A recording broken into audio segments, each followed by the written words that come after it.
It's a decision that a lot of parents struggle with, and we're going to talk to Andrew Campanella about what's out there right now and what might be able to change. And you know, everybody just wants to do the best for their kids. Of course. And a lot of parents feel like they're hemmed in. If you watch that documentary, Waiting for Superman, you see the lengths to which parents are willing to go to try and get their kids a leg up in their education. So let's bring in Andrew right now to talk about this. He's been kind enough to give us a few minutes via Skype to talk about the issue of school choice. Andrew, thanks so much for being with us.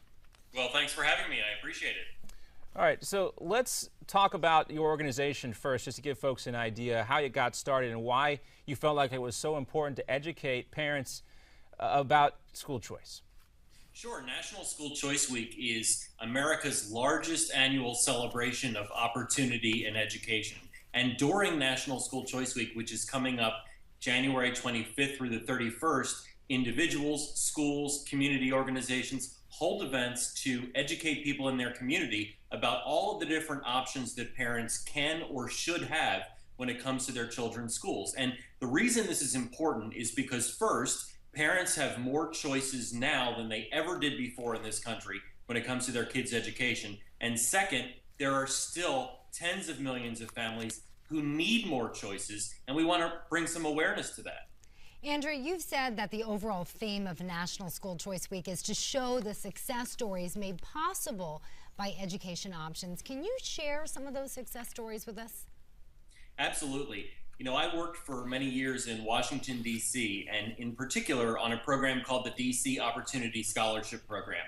And that is a scholarship program that allows students from very low-income families to attend private schools that are chosen for them by their parents. And I met one young lady who went from attending a school where she was failing, she was on the verge of dropping out, to becoming the valedictorian of her new private school. So when a parent is given the right to choose the best school for their child, and that could be a public school, a public charter, a public magnet, a virtual school, they could homeschool their child or choose a private school, great things happen because kids are able to unlock their true potential.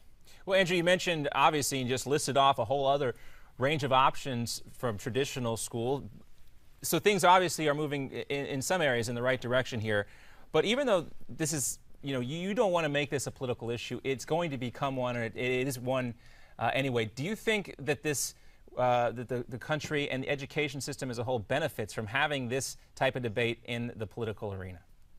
Absolutely. I think that the more we talk about the importance of providing every child with a personalized, challenging, and motivating education, the more we talk about that and the more we debate how to do it, the better things will be. Because there are so many families out there who have almost been conditioned to think that they don't have choices, that they're forced into one school because that's where they live. And the reality is, for other similar families across the country, they have a whole portfolio of options. So we need to talk more about this so parents can stand up and demand choices where they don't have them.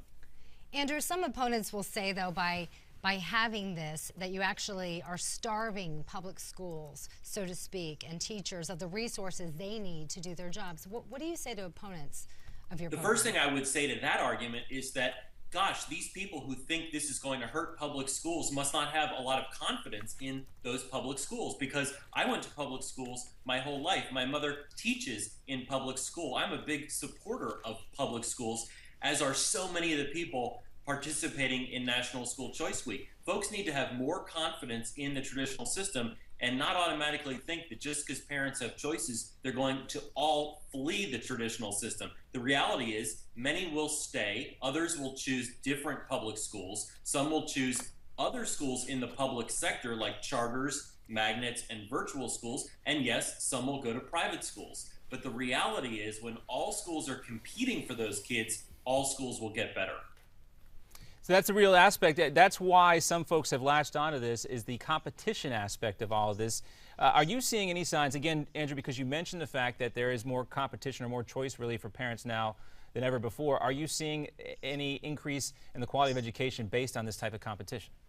Absolutely. Look at the state of Florida where I'm at, and You know, there are a lot of students participating in a variety of school choice programs, whether it's a very vibrant charter school sector or a private school choice program called Step Up for Students. As a result of all of these different types of school choice, student achievement is increasing for students across the board, especially when it comes to lower income kids who traditionally were not doing so well. That's the achievement gap we hear talked about all across the country.